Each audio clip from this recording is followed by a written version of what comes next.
새벽 4시 반. 단지는 늘 그렇듯 고요했습니다. 가로등 불빛이 내 어깨 위로 떨어지고 경비 초소 안의 라디오에서는 아나운서의 느릿한 목소리가 흘러나왔습니다. 오늘도 추운 아침입니다. 따뜻하게 입으시길 바랍니다. 나는 습관적으로 말했습니다. 그래, 너나 따뜻하게 입어라. 경비 아저씨, 여기 택배 좀 받아주세요. 그 목소리. 출근길마다 나를 부르는 602호 젊은 남자였습니다. 눈도 마주치지 않은 채 상자를 던지듯 내밀었습니다. 나는 웃으며 받았습니다. 예, 맡아드리겠습니다. 하지만 그는 이미 떠났습니다. 참, 저 인간은 인사란 걸 모르네. 이제는 익숙한 무시였습니다. 내 이름은 강도윤, 나이 69. 이 아파트의 경비 아저씨로 불린 지 3년째였습니다. 사람들은 내게 관심이 없습니다. 단지 문을 지키는 늙은 남자일 뿐이니까요. 그날 새벽 나는 순찰을 돌고 있었습니다. 일동 뒤편 주차장 근처에서 이상한 소리가 들렸습니다. 쿵, 쾅. 누군가 벽에 부딪히는 듯한 둔탁한 소리. 나는 손전등을 들고 다가갔습니다. 누구십니까? 그 순간 어둠 속에서 남자의 낮은 신음이 들렸습니다. 도와주세요. 불빛이 닿은 곳에는 젊은 입주민 하나가 쓰러져 있었습니다. 얼굴에는 멍자국이, 손에는 핏자국이 묻어 있었습니다. 이게 뭐야, 누가 이런 짓을. 나는 주위를 둘러봤지만 아무도 없었습니다. 순간 벽에 새겨진 낯선 문양이 눈에 들어왔습니다. P. 그건 익숙한 이니셜이었습니다. 예전에 쫓던 범죄 조직의 표시. 가슴이 싸늘해졌습니다. 이게 왜 여기에 있지? 몸이 먼저 반응했습니다. 나는 재빨리 상처의 깊이를 확인하고 휴대전화로 119를 눌렀습니다. 여기 일동 뒤 주차장입니다. 사람 하나가 다쳤습니다. 피가. 말을 잇는 사이 남자는 기절했습니다. 눈앞이 깜깜해졌습니다. 그날 이후 아파트의 공기가 달라졌습니다. 입주민들은 불안에 떨며 말했습니다. 이 동네에 이상한 놈들이 들락거린다던데. 경비 아저씨, 그날 뭐 봤어요? 나는 대답하지 않았습니다. 단지 그 문양이 머릿속을 떠나지 않았습니다. P. 내가 현직 시절 직접 체포했던 조직이었습니다. 그 잔당이 이곳에 숨어 있다는 건가? 그날 밤 초소 안에 앉아 커피를 마셨습니다. 손끝이 떨렸습니다. 아니야. 그냥 우연이겠지. 이제 그런 일은 끝났어. 하지만 마음 한켠이 속삭였습니다. 정의는 끝나지 않았다. 내 손이 멈춘 것뿐이야. 커피 맛이 유난히 썼습니다. 창문 밖으로 아파트 불빛이 하나둘 꺼졌습니다. 모두가 잠든 시간. 나만 깨어 있었습니다. 그리고 그때 무전기에서 잡음과 함께 목소리가 들렸습니다. 강경비님, 이동 지하주차장 CCTV가 또 꺼졌습니다. 순간 등골이 싸늘해졌습니다. 또 꺼졌다고? 최근 일주일 사이 3번째였습니다. 나는 자리에서 천천히 일어섰습니다. 손전등을 쥔 손에 오랜만에 긴장감이 감돌았습니다. 이상하네, 이건 단순한 고장이 아니야. 그때부터였습니다. 내 안에서 오래된 본능이 깨어나는 느낌이 들었습니다. 오래 눌러왔던 어떤 불씨가 새벽의 어둠 속에서 다시 타오르기 시작했습니다. 다음 날 아침 단지는 언제나처럼 평화로웠습니다. 아이들은 학교 버스를 기다렸고 주부들은 커피를 들고 담소를 나누었죠. 하지만 그 평화의 표면 아래 나는 뭔가 불길한 냄새를 맡고 있었습니다. 전날 밤에 그 상처 입은 남자, 이름은 정유민, 27세. 응급실로 실려갔지만 깨어나자마자 병원을 나가버렸다고 합니다. 이상했습니다. 도대체 누가 그를 공격했고 왜 경찰에 신고조차 하지 않았을까? 경비 아저씨, 어제 그 일 말이에요. 그냥 조용히 넘어가죠. 괜히 문제 키우면 서로 피곤하잖아요. 관리소장이 커피를 홀짝이며 그렇게 말했습니다. 나는 잠시 그를 바라봤습니다. 그의 손목엔 값비싼 시계가 빛나고 있었습니다. 그냥 사고 아닐까요? 사고라기엔 CCTV가 계속 꺼지는데요. 요즘 장비가 오래돼서 그래요. 괜한 오해 마세요. 그의 말투엔 어딘가 석연치 않은 단호함이 배어 있었습니다. 나는 대답하지 않았습니다. 하지만 속에서는 뭔가가 부글부글 끓고 있었습니다. 이놈 봐라. 뭔가 숨기고 있군. 그날 저녁 나는 초소의 커튼을 닫고 CCTV 모니터를 주의 깊게 살폈습니다. 이동 지하 주차장의 화면이 여전히 꺼져 있었습니다. 나는 공구함을 들고 조용히 지하로 내려갔습니다. 낡은 형광등 아래 콘크리트 벽면에는 희미한 발자국이 이어져 있었습니다. 그 끝에는 작은 검은 상자 하나. CCTV의 연결선을 일부러 잘라놓은 흔적이었습니다. 역시 누군가 시스템을 조작하고 있었습니다. 나는 본능적으로 주위를 살폈습니다. 그때 어둠 속에서 낮고 낯선 목소리가 들려왔습니다. 아저씨, 그거 만지지 마요. 깜짝 놀라 뒤를 돌아보니 그날 병원에서 사라졌던 정유민이 서 있었습니다. 얼굴엔 여전히 상처가 남아 있었습니다. 그날 누가 그랬지? 말해봤자 못 막아요. 그 사람들은 경찰보다 높아요. 누군데? 이 아파트 그냥 주거지 아니에요. 돈이 오가는 길목이에요. 그의 눈빛은 공포로 젖어 있었습니다. 그 순간 내 안에서 잊고 있던 이름 하나가 떠올랐습니다. M.P. 조직 부패한 재건축 로비를 다루던 범죄 집단. 나는 그들을 20년 전 잡았지만 완전히 없애지는 못했었습니다. 그리고 지금 그 이름이 다시 내 앞에 나타난 겁니다. 운명이란 놈, 이렇게까지 집요할 줄이야. 나는 조용히 손전등을 껐습니다. 그리고 낮게 하지만 단호하게 말했습니다. 이봐, 유민 씨. 세상이 무섭지? 하지만 더 무서운 건 정의가 사라지는 거야. 정의요? 그게 아직 있다고 믿어요? 그래. 아직 나한텐 남아있다. 그날 밤 나는 결심했습니다. 다시 눈을 뜨기로. 이 늙은 몸이 허락하는 한 그 어떤 권력의 썩은 냄새라도 끝까지 쫓기로. 무전기에서는 관리소장의 목소리가 들려왔습니다. 강경비님, 내일 회의 좀 합시다. 요즘 불필요한 순찰이 많다는 민원이 들어왔어요. 나는 무전기를 끄고 창밖의 아파트 불빛을 올려다봤습니다.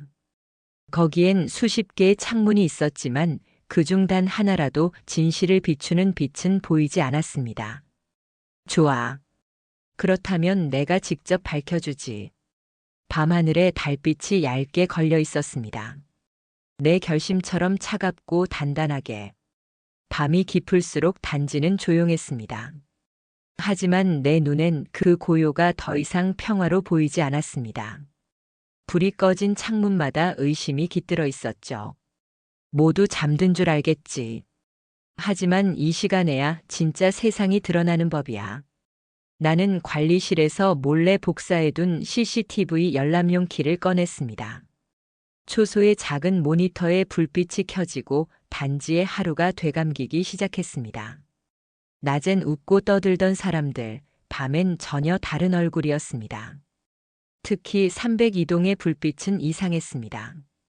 자정 이후에도 불이 꺼지지 않았고 새벽 2시엔 낯선 검은 밴이 그 앞에 멈췄습니다. 차량 번호판을 눈으로 따라 적었습니다. 65-1738. 어디서 많이 본 패턴이군. M.P. 놈들 여전히 같은 방식을 쓰는구나. 다음 날 나는 일부러 아무 일 없는 듯 입주민들과 인사를 나눴습니다. 오늘도 고생 많으세요, 아저씨. 예, 안녕하세요. 날씨가 좀 싸늘하죠. 그들의 눈빛 하나하나를 살폈습니다. 그중 한 사람, 검은 코트를 입은 중년 남자가 유독 신경 쓰였습니다. 그는 관리소장과 짧은 눈인사를 나누더니 곧장 302동으로 향했습니다. 연결됐군. 나는 일부러 쓰레기 수거 차량 옆으로 가 그를 따라붙었습니다. 그가 엘리베이터를 타는 순간 나는 손목시계를 눌러 초 단위를 맞췄습니다. 습관이었습니다.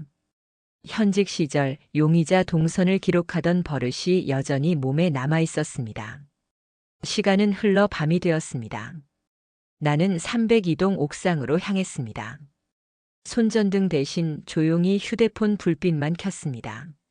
낡은 천막 뒤에는 박스가 쌓여 있었고 그중 하나가 비어 있었습니다. 안쪽엔 종이 한 장 그리고 사진 몇 장이 놓여 있었습니다. 사진 속에는 관리소장, 그 검은 코트 남자, 그리고 낯선 젊은 여성이 함께 서 있었습니다.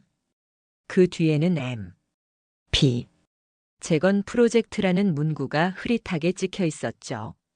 역시 냄새가 났어. 아저씨, 지금 뭐 하세요? 뒤에서 들려온 목소리. 깜짝 돌아보니 그 청년 정유민이 서 있었습니다. 눈빛은 어딘가 결연했습니다. 왜 또 나타난 거야? 도와드릴게요. 저도 그놈들한테 당했어요. 믿을 수 있겠나? 믿든 말든 상관없어요. 그놈들이 이 아파트를 완전히 삼키기 전에 막아야 돼요. 그의 손에는 USB 하나가 쥐어져 있었습니다. 이 안에 그들이 거래하는 장면이 있어요. 그걸 어디서 구했지? 관리소 CCTV 서버예요. 친구가 해킹 좀 할 줄 알아서. 잠시 침묵이 흘렀습니다. 그가 진심인지 함정인지 분간이 되지 않았습니다. 하지만 지금은 증거가 필요했습니다. 나는 천천히 고개를 끄덕였습니다. 좋아. 그럼 같이 움직이자. 달빛이 두 사람의 그림자를 길게 느렸습니다. 한쪽은 굳은 결심의 그림자, 다른 한쪽은 두려움과 죄책감의 그림자였습니다. 그리고 그 두 그림자가 이제 하나의 길 위에 섰습니다. 그래, 다시 수사다. 이번엔 누구의 명령도 조직도 없이 내 방식대로 정의를 세운다. 초소로 돌아와 USB를 컴퓨터에 꽂았습니다. 화면에는 불법 거래 장면이 어지럽게 깜빡였습니다. 그러나 바로 그 순간 모니터가 번쩍이며 검게 변했습니다. 액세스 디나이드. 뭐야, 누가 이걸. 뒤에서 누군가의 발소리가 다가왔습니다. 그리고 낮게 깔린 목소리. 강도윤 씨. 괜한 짓은 그만하시죠. 강도윤 씨, 괜한 짓은 그만하시죠. 그 목소리를 듣는 순간 오래전 기억이 섬광처럼 스쳤습니다. 천천히 고개를 들자 무전기 옆에 서 있는 사람의 얼굴이 불빛에 드러났습니다. 경찰청 내사과 출신 오태식.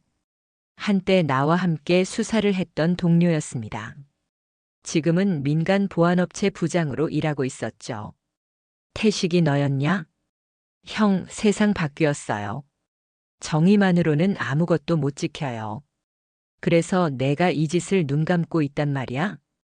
눈 감는 게 아니죠. 그냥 때로는 눈을 감아야 더 멀리 볼 수 있는 거예요. 그의 말은 미묘하게 설득력 있었지만 그 뒤에 흐르는 냉소가 모든 걸 무너뜨렸습니다. 나는 조용히 자리에서 일어나 그를 노려봤습니다. 난 아직도 눈 뜨고 싶다.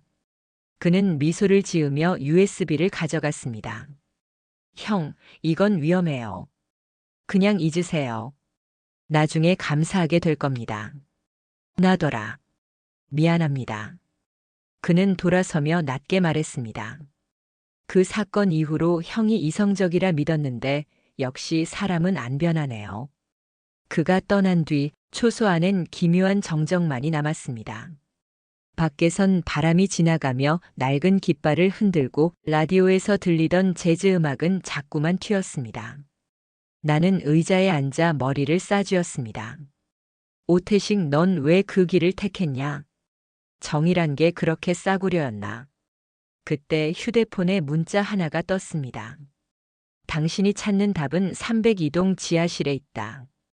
발신인은 정유민. 나는 즉시 무전기를 챙겨 지하로 향했습니다. 형광등 하나 고장난 좁은 복도, 콘크리트 냄새가 눅눅했습니다. 철문을 열자 어둠 속에서 파란 불빛이 희미하게 깜빡였습니다. 노트북 한 대가 켜져 있었고 화면에는 짧은 영상이 재생 중이었습니다. 그 안에는 관리소장과 오태식이 함께 등장했습니다. 그들은 재건축 비자금 수억 원이 든 서류 가방을 놓고 대화를 나누고 있었습니다. 문제는 강도윤입니다. 걱정 마. 이미 감시 중이야. 이번 주 안에 처리한다. 그 말이 끝나자마자 노트북 화면이 꺼졌습니다. 그리고 어둠 속에서 누군가의 발소리가 다가왔습니다. 형, 이거 당신이 보면 안 됐는데. 그 목소리. 오태식이었습니다. 그의 손엔 권총이 들려 있었습니다. 태식아, 이게 내 정이냐? 정해.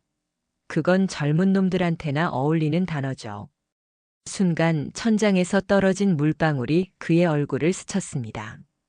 그 틈을 타나는 소화기 손잡이를 움켜쥐고 그를 향해 던졌습니다. 쾅! 하얀 분말이 터지며 시야가 하얗게 물들었습니다. 그 사이 나는 노트북을 들고 도망쳤습니다. 심장이 터질 듯 뛰었습니다. 지하 복도를 벗어나며 속으로 외쳤습니다. 태식아, 내가 정의를 버렸다면 난 끝까지 지켜보마. 밤 공기는 차가웠지만 내 심장은 오랜만에 뜨겁게 뛰고 있었습니다. 지하실에서 간신히 빠져나온 나는 노트북을 품에 안은 채 숨이 턱까지 차올랐습니다. 새벽에 찬 공기가 폐 속으로 밀려들었지만 머릿속은 오히려 더 뜨겁게 타올랐습니다. 태식이 내가 이렇게까지 썩었다니. 초소문을 닫자마자 노트북을 켰습니다. 그러나 화면은 검은색뿐이었습니다. 파일 손상, 복구 불가, 손끝이 떨렸습니다. 어딘가에서 이미 접근 권한을 막은 겁니다. USB도 영상도 증거도 모두 사라진 것이었습니다. 젠장 그놈들이 한 발 빨랐군. 그 순간 무전기가 울렸습니다. 강경비님, 관리소로 좀 와주시죠. 목소리엔 싸늘한 냉기가 배어 있었습니다. 관리소 사무실. 소장은 경찰 2명과 함께 앉아 있었습니다. 강도윤 씨, 요즘 순찰 도중 허가 없이 시설 접근하신 적 있죠? 업무 중이었습니다. 근데 CCTV가 왜 꺼졌습니까? 제가 묻고 싶은 말입니다. 그럼 이건 뭡니까? 책상 위에 놓인 건 내가 몰래 기록한 메모장이었습니다. CCTV 시간대, 차량 번호, 이름, 연결관계. 누군가 내 초소를 뒤진 겁니다. 보안 규정 위반으로 오늘부로 해고 통보드립니다. 소장님, 이건 누가 조작한 겁니다. 강 씨, 자중하세요. 소장은 내 눈을 피하며 낮게 말했습니다. 괜히 더 건드리지 마요. 이번 건은 윗선에서 결정한 일입니다. 나는 아무 말도 하지 않았습니다. 손끝에 힘이 풀리며 메모지가 바닥에 떨어졌습니다. 그 위로 햇빛 한 줄기가 비스듬히 떨어졌습니다. 그 빛이 마치 내 마지막 희망 같았습니다. 초소로 돌아오는 길, 입주민들이 나를 힐끔거리며 수군거렸습니다. 저 아저씨 경찰이랑 얽혔다던데. 괜히 정의로운 척하다가 잘린 거 아냐? 그들의 말은 바늘처럼 박혔습니다. 그래, 다들 그렇게 생각하겠지. 노인네가 괜한 오지랖을 부린 거라고. 그때 정유민이 달려왔습니다. 아저씨, 큰일 났어요. 무슨 일이야? 제 친구 그 영상 편집하던 애가 실종됐어요. 피가 거꾸로 솟는 기분이었습니다. 경찰엔 신고했냐? 했는데 오히려 우리한테 협박이 왔어요. 입 다물라고요. 나는 잠시 눈을 감았습니다. 바람이 불어 초소 깃발이 또 흔들렸습니다. 이젠 분명했습니다. 그들은 단지 내부만 아니라 도시 전체를 뒤덮은 부패의 뿌리였습니다. 하지만 지금 나는 손에 아무 증거도 없었습니다. 몸만 남았고 믿을 사람은 사라졌습니다. 커피 한 모금을 삼키며 중얼거렸습니다. 그래, 그렇게 쉽게 끝날 줄 알았겠지. 창문 밖으로 석양이 붉게 물들었습니다. 붉은빛 속에서 나는 오래된 경찰증을 꺼내 들었습니다. 퇴직 후 처음 꺼내보는 그것. 벗겨진 가죽 케이스 속 이름표 강도윤. 이게 아직 남아있다면 나도 아직 끝난 게 아니다. 며칠이 흘렀습니다. 초소는 이제 내 자리가 아니었습니다. 새로 들어온 젊은 경비가 인사 대신 문을 쾅 닫으며 교대했고 나는 허름한 비닐 우산을 들고 단지를 떠났습니다. 가을비가 내렸습니다. 세상은 회색으로 흐렸고 내 마음도 그 색깔과 다르지 않았습니다. 이 나이에 뭘 더 바랄 게 있겠냐, 그냥 남은 세월 조용히 살지. 하지만 마음 한쪽이 여전히 요동쳤습니다. 태식의 말, 소장의 비웃음, 사라진 청년의 얼굴이 밤마다 떠올랐습니다. 그날 저녁 허름한 고시원 방에서 라디오를 켰습니다. 익숙한 뉴스 앵커의 목소리가 흘러나왔습니다. 오늘 아파트 재건축 사업 승인. 시공사 측은 투명한 절차를 강조했습니다. 그 순간 손에 들고 있던 컵이 떨어졌습니다. 투명한 절차라니. 그 단어가 이렇게 더럽게 들릴 수 있을까? 그때 문이 두드려졌습니다. 강 형님 저예요.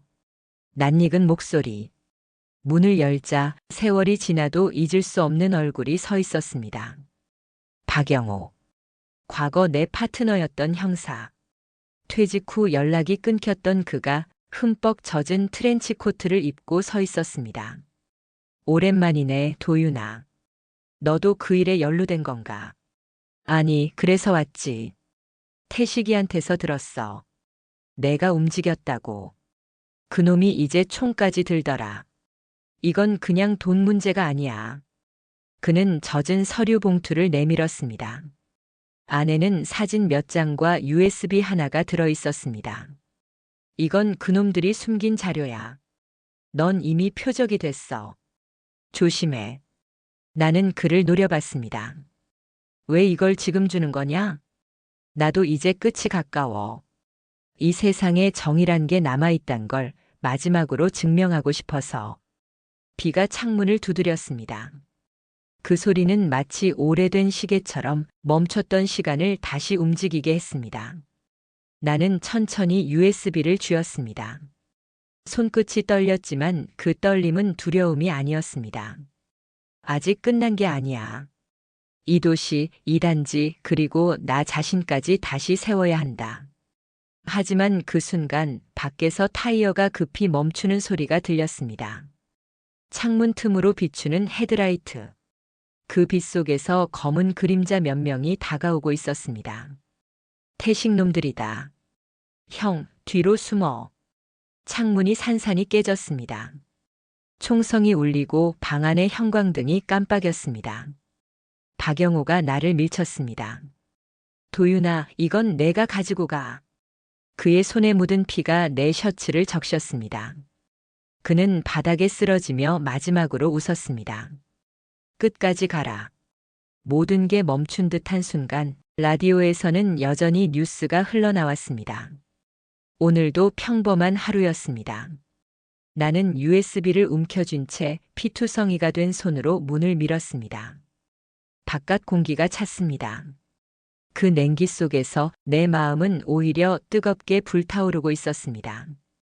그래, 이게 끝이라면 나는 끝까지 싸운다. 비는 그치지 않았습니다. 나는 박영호가 남긴 USB를 품에 넣고 어둠 속을 걸었습니다. 발밑엔 웅덩이가 고여 있었고 그 위에 반사된 내 얼굴은 피와 흙이 섞인 또 다른 사람 같았습니다. 이젠 숨을 곳도 없다.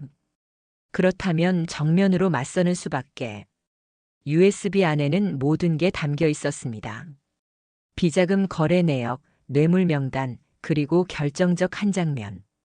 오태식과 관리소장, 시공사 대표가 재건축 계약서에 서명하는 영상.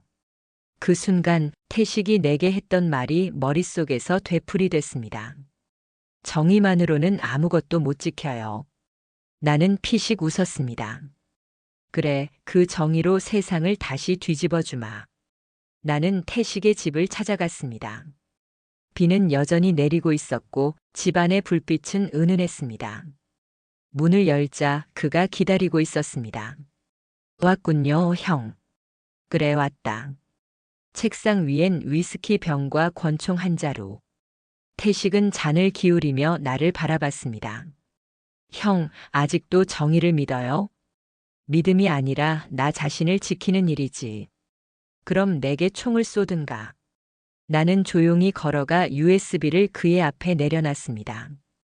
이걸 경찰에 넘길 수도 너와 함께 끝낼 수도 있다. 뭐?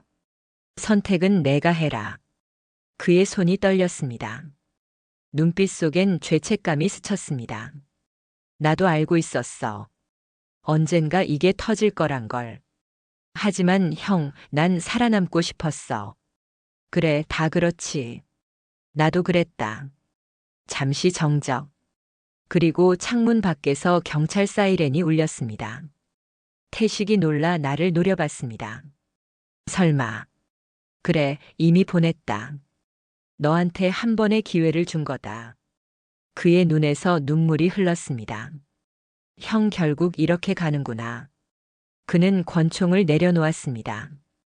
그러나 그 순간 창밖에서 총성이 울렸습니다. 탕!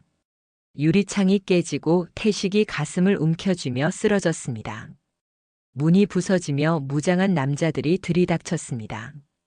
관리소장과 시공사 대표가 보낸 청부업자들. 나는 본능적으로 몸을 숙이며 외쳤습니다.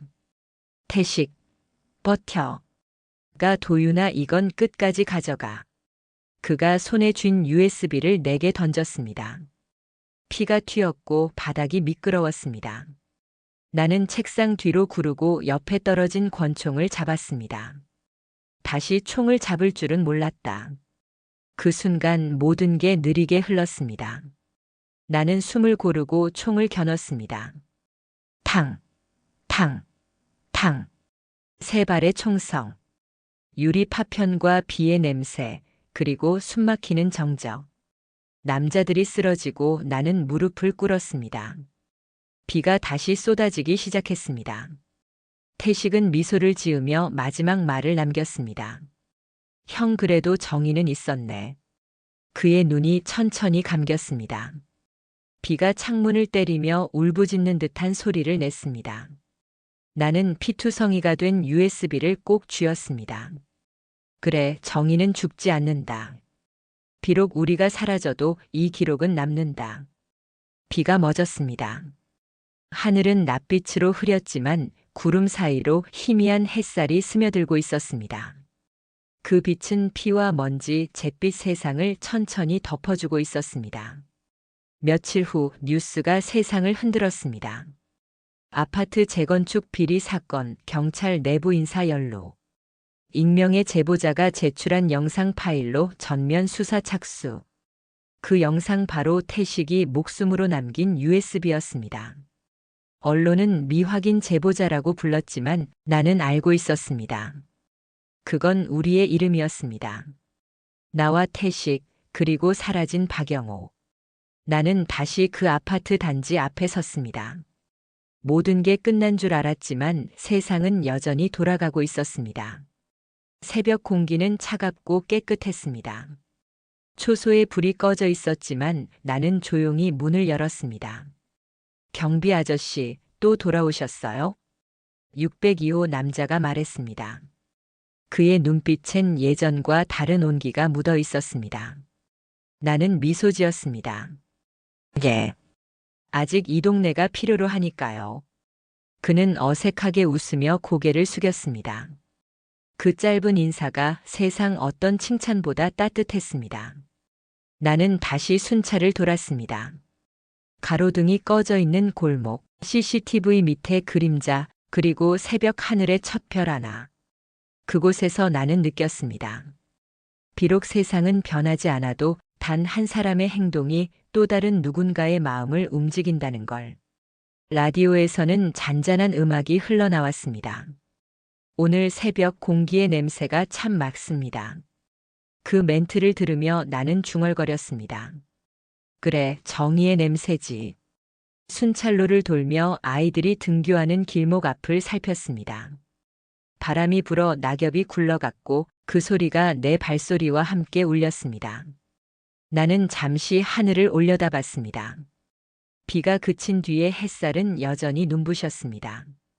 그리고 그 순간 태식과 영호의 웃음이 어딘가에서 들려오는 듯 했습니다. 그래, 친구들아. 우리 일 아직 끝나지 않았다. 누군가는 오늘도 이 새벽을 지켜야 하니까. 나는 모자를 고쳐 쓰고 천천히 순찰로를 따라 걸었습니다. 가로등 불빛 아래 내 그림자가 길게 늘어졌습니다. 마치 또 다른 나처럼 묵묵히 걸어가는 형사의 그림자처럼 새벽의 공기가 폐 속으로 스며들었습니다. 그리고 나는 속으로 조용히 말했다. 정의는 죽지 않는다. 그저 잠시 쉬었다가 새벽마다 깨어날 뿐이다.